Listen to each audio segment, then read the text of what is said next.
Damn.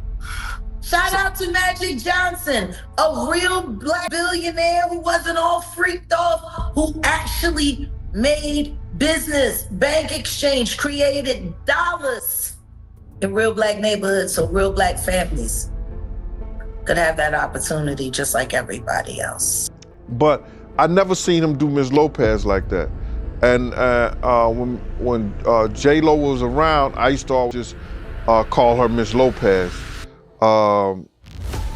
He would do the flirtation and like have a lot of girls around and then try to play her like that, but you know, she would check that. Jaguar Wright has gained a reputation as one of the boldest voices exposing what she describes as Hollywood's hidden darkness. In her latest round of allegations, she claims that music mogul Sean Diddy Combs hosted gatherings that were far from ordinary parties. According to Wright, these nights were meticulously staged, from the lighting and music to the feel of the furniture, to break down boundaries and encourage reckless behavior. She alleges that guests were supplied with limitless alcohol and drugs, and that some left with not only damaged reputations but lingering health problems. Wright even says 4 drips were administered afterward, as if the aftermath resembled a battlefield rather than a social event. None of these accusations have been verified, but Wright insists the scenes she describes were far more dangerous than glamorous. Uptown Records started with 5 people. Andre Harrell, I'll Be Sure, Heavy D, and Puffy. And Kim was the longest working employee. She was there from the very beginning. She was Andre's personal assistant. Kim's dead. Heavy D is dead. Andre Harrell's dead. The only 2 left are Puffy and Al almost died. Isn't that interesting? That is interesting. Heavy D was found dead, face down in the heart attack. Andre Harrell, heart attack. Kim died from pneumonia, but there's the first coroner's report that said that she died.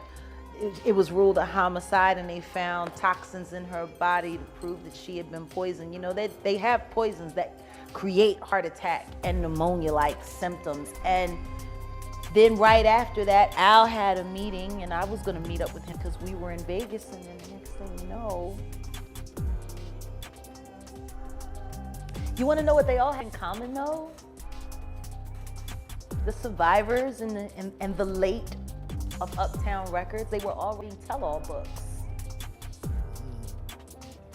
Andre was writing a book right before he died. Heavy D was working on a book before he died. Kim Porter was working on a book before she died. And Al B. Sure was working on the documentary of his life. And he goes into a coma. Has Puffy ever been in a coma? Has anything happened to him? He must be the luckiest because it seems like everybody that worked at Uptown Records from the very beginning is gone. Just him. I guess Al disappointed. Jaguar Wright insists that what she's describing goes far beyond wild excess. It's about control. She alleges that certain celebrities were lured into private spaces where participation was strongly encouraged and every move was quietly documented, creating leverage for Sean Diddy Combs. In her telling, these gatherings were less about celebration and more about exposing vulnerabilities, a way to keep people under his influence.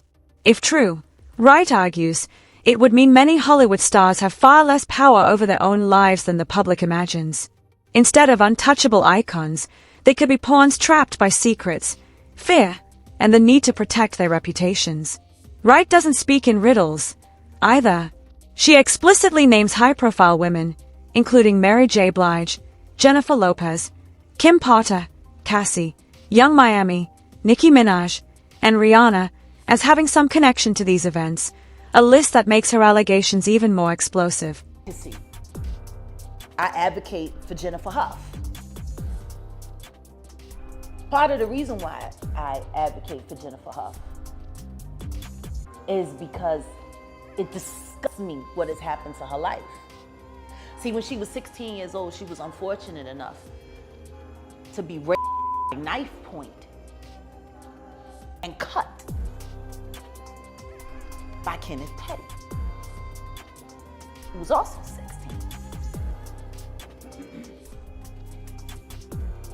She was threatened, she was bullied.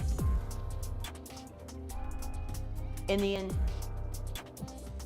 he said, fuck out, and he copped.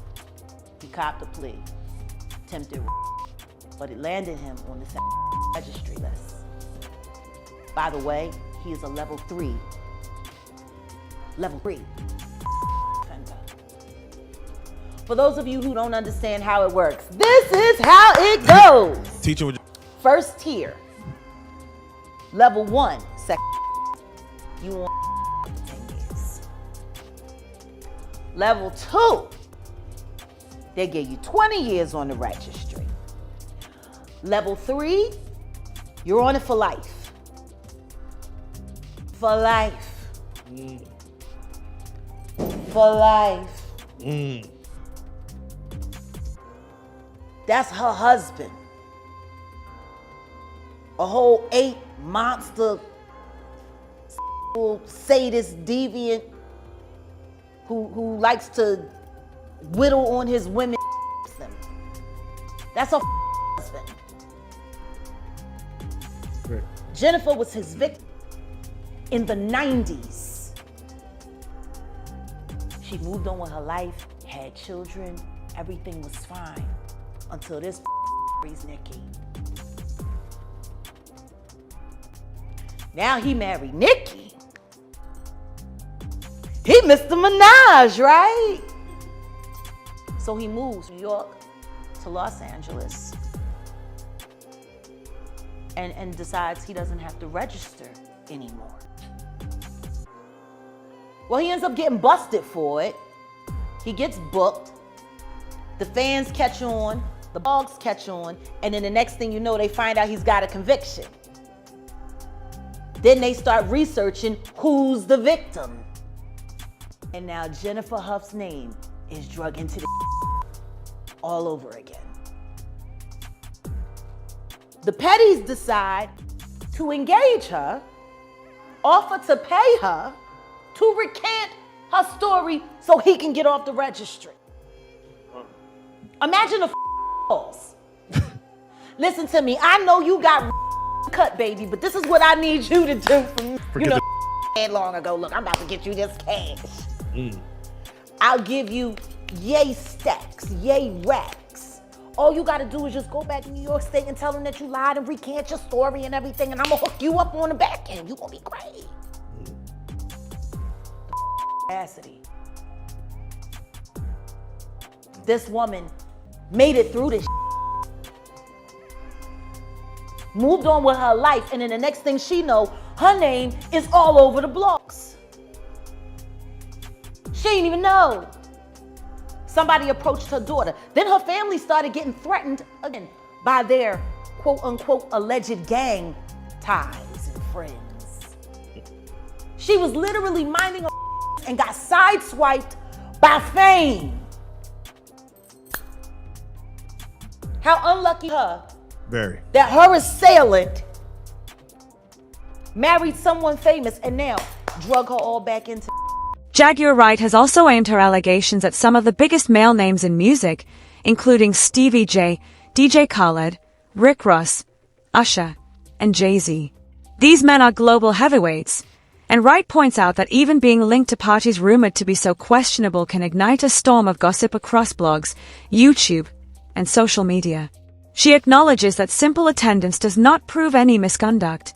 Yet once a celebrity is associated with such events, the public often blurs the line between presence and participation, asking whether they joined in, knew what was happening, or simply turned away. Wright warns that this ambiguity alone can permanently damage reputations. Pushing her claims further, she alleges that some guests may have left these gatherings unknowingly exposed to serious health risks, even suggesting that a few male celebrities might have carried harmful illnesses throughout the industry, accusations that remain unverified and unproven. Did you know that was going on in the world of Diddy, Puff Daddy, P. Diddy, that the world didn't know? What did you know then 3-4 years ago? That Cassie was gonna come forward. So how'd you know? What'd you know about what Cat? Because I wish I could explain. But if I explain how I knew Cassie was gonna come forward, that could hurt some people. Which is why the last time I sat on this blue couch, I said, congratulations, Young Miami, run as fast as Cassie did. You did say that. That was a bar. You said it. Did you see something being around Cassie? Did you see anything being around? I don't spend time around Cassie, and I haven't seen Cassie in person since she was with Ryan Leslie. Was there something in her eyes that you saw? The way, like now I'm gonna put it to you this way: there are mutual acquaintances between her and I, and that's as far as I can go. Okay. I don't talk to her, but I speak to her. Did you get a chance to see her indictment? What she claimed happened? Oh no, I reviewed all the files, and everything that she said is everything that I said with Storm Monroe 3.5 years ago. Exactly what I said it was. Were you surprised about anything that came in? No. Wow. So nobody else should have been either. Young Jock. You Diddy doo-wop bop.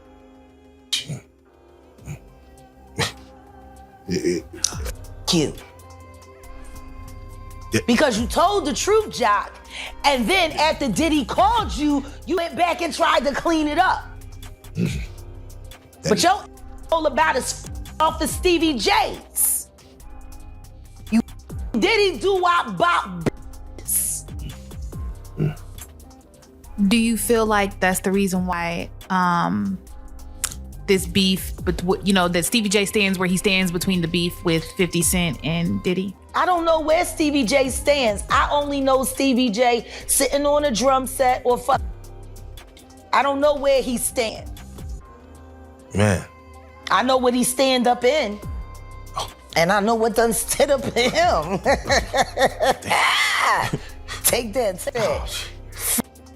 So wait, so when you heard... Bitch, I can't stand these...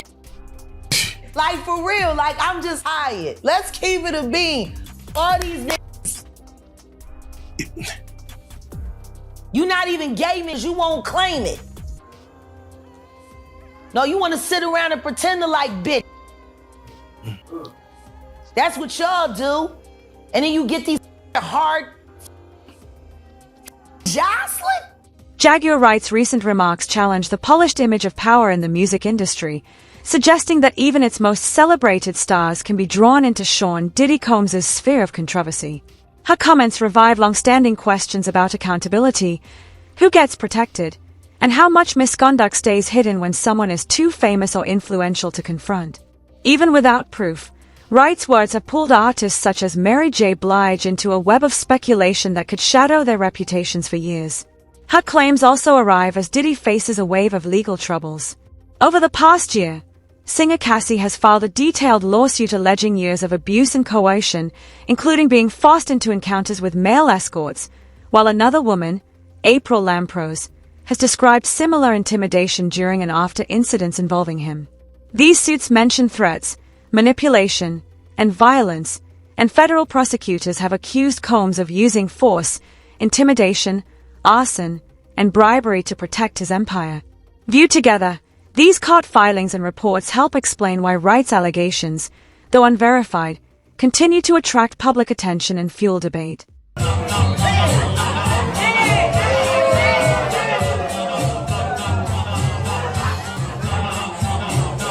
So guys, we're going to talk about Mary J. Blige. You know, she had came out of her interview yesterday and said that when she used to attend the free parties, she said that it was her rite of passage. See, when they leaked Mary J. Blige's video, she was getting that thing put on her, she said that it was a rite of passage. See, but at least she admits to it. She said, you know, I was young and wild back in my younger days. But see, a lot of y'all youngsters, y'all not old enough to remember that. See, I'm born and raised in Las Vegas. When she used to mess with KC from Jodeci, I remember she was so high one time at the concert, she was like, hello, Los Angeles, but she was in Las Vegas. But this is during the time, man, when he groomed her. You know, Diddy actually wrote her first album, whether you know that or not, but she was definitely one of the participants for that party, and she definitely may come up on that witness list. So do your research, man, and keep messing with your boy Coach One Stack. Mary J. Blige loved to get the freak down at the freak party. Jaguar Wright's allegations feed into a long-standing belief that Sean Diddy Combs has used his wealth and influence not just to build a music empire, but to maintain a network of control, often at the expense of others' safety and autonomy. The most unsettling claim centers on surveillance. Wright says Diddy secretly filmed much of what happened at his private gatherings, suggesting that celebrities who thought they were sharing intimate, off-the-record moments may have been unknowingly captured on video. According to Wright, those recordings could then be wielded as leverage to keep people silent or compliant. Rumors of such blackmail tapes have floated through hip-hop circles and industry gossip for years, with bloggers and insiders hinting at footage capable of destroying careers. Wright even contends that the cameras were not incidental but a deliberate part of Diddy's broader strategy of control. The entire criminal process started when our client, Cassie Ventura, had the courage to file her civil complaint in November 2023. And Kira, we should say that's true. The criminal investigation is largely based on the statements in Cassie Ventura's lawsuit, and intensified, of course, once video from the 2016 Hill security camera became public. The statement from Doug Wigder, her attorney, goes on to say, although the jury did not find Combs guilty of and Cassie beyond a doubt, she paved the way for a jury to find him guilty of transportation to engage in prostitution. By coming forward with her experience, Cassie's attorney, Doug Wigdor, goes on to say, Cassie has left an indelible mark on both the entertainment industry and the fight for justice. We must read with no reservation that we believe and support our client, who showed exemplary courage throughout this trial. She testified for 4 days, often quite emotionally so, giving graphic, explicit detail of what she said she was made to do. And Sean Combs did not deny the facts of the freak-offs. Everything that happened in those hotel rooms did not get challenged by the defense. The defense simply saw it differently, as something that went on in a personal, consensual relationship, not trafficking. And that's how the outcome is reflected now, Kira. Bernardo, I want to go on to read another part of that statement on behalf of Cassie Ventura's attorney, saying she displayed unquestionable strength and brought attention to the realities of powerful men in our orbit and the misconduct that has persisted for decades without repercussion. This case proved that change is long overdue, and we will continue to fight on behalf of survivors. Two things that stood out to me: powerful men in our orbit and the misconduct that persists, and change that is long overdue. Your thoughts? Power and money. You can buy yourself out of a conviction.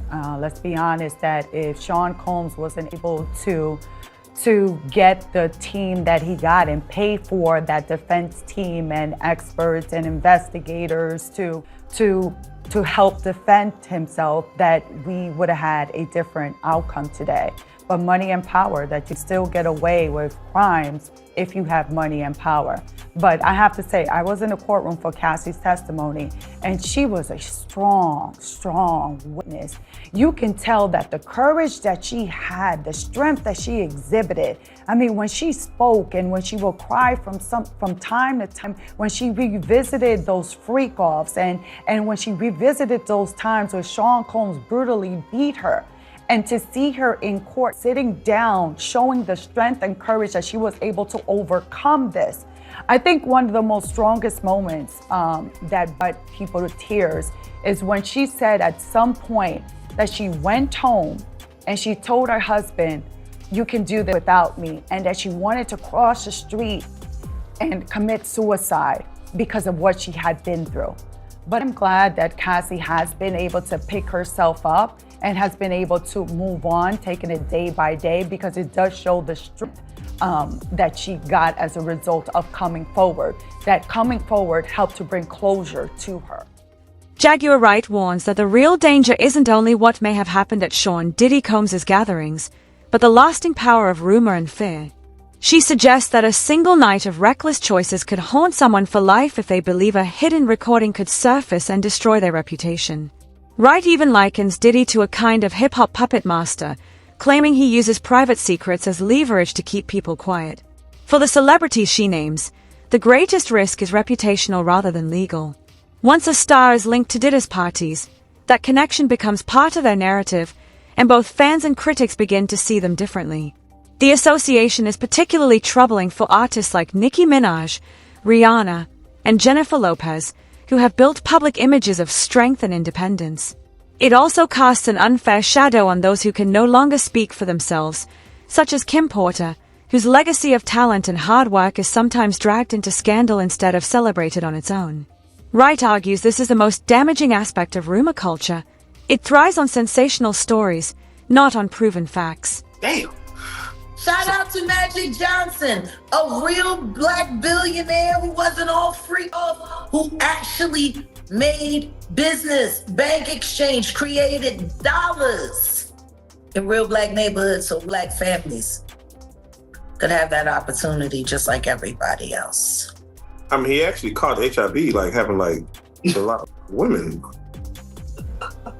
Oh yeah, let's just go down the rabbit hole of all of his sins. I'm just saying. You know what's wild about that though? He faced that head up. He did. And he didn't stop. And he didn't stop doing what he's done. He an advocate. Now he did do that. And period. He made, listen to me. He faced that head up. How many dudes is running around undetectable, G? Come on. In the game. Man. Because I could tell you 20 right now that I could rattle off names, and wouldn't nobody be able to sue me.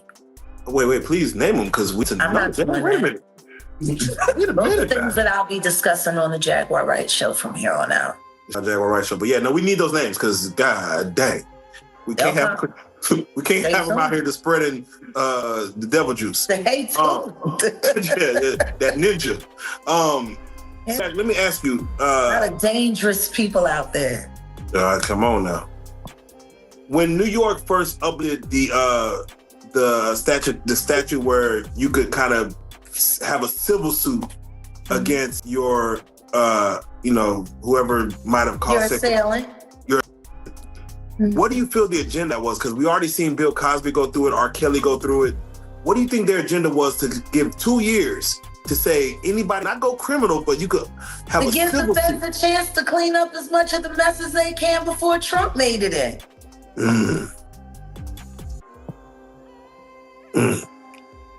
You don't think it was to attack the black community because of our Because they hip-hop? do it better than we do it to ourselves. Diddy and Jay-Z were never friends. First the Fat Boys, now this. Ain't nothing to believe in. So hold on, Jack. When you were on the, when you on the set of friends. Wait. When you were on the set of Song Cry, the empty situation, and you're around Jay-Z, you're in rehearsal. Yeah. Did he never hopped on the phone? He never had a conversation. Hey, yeah, that's Sean. That's the other Sean. We good. I never paid attention to what people did with their cell phones. I minded my business. Did you ever see Diddy around Jay-Z? I mean, of course. At parties, at events. Everyone knows this. Once a rumor takes hold, it spreads faster than any denial, and decades of carefully built reputation can be shaken by only a few viral posts. That is the backdrop for Jaguar Wright's latest claims. She presents them as personal experiences and insider knowledge, yet she has offered no concrete evidence. While some lawsuits describe troubling behavior around Sean Diddy Combs, no court has confirmed anything about illnesses being spread at his gatherings, and much of what Wright alleges remains unverified. Her remarks tap into widespread suspicion that Hollywood hides dark realities, but they also reveal how hard it is to separate fact from rumor in an age when a single allegation can go viral in minutes. Wright's disclosures are compelling because they speak to those fears of secrecy and power, even though they leave unanswered the question of what is real and what is hearsay. Her claim that female celebrities became ill after attending Diddy's parties is dramatic, but, like many of her statements, lacks substantiation. Still, combined with ongoing lawsuits and news reports, her words keep the discussion alive and fuel endless online speculation. The larger issue, she suggests, is how rumors can redefine reputations and highlight how little the public truly knows about the private lives of celebrities, raising the question of how much of what we hear is true and how much is simply the power of rumor.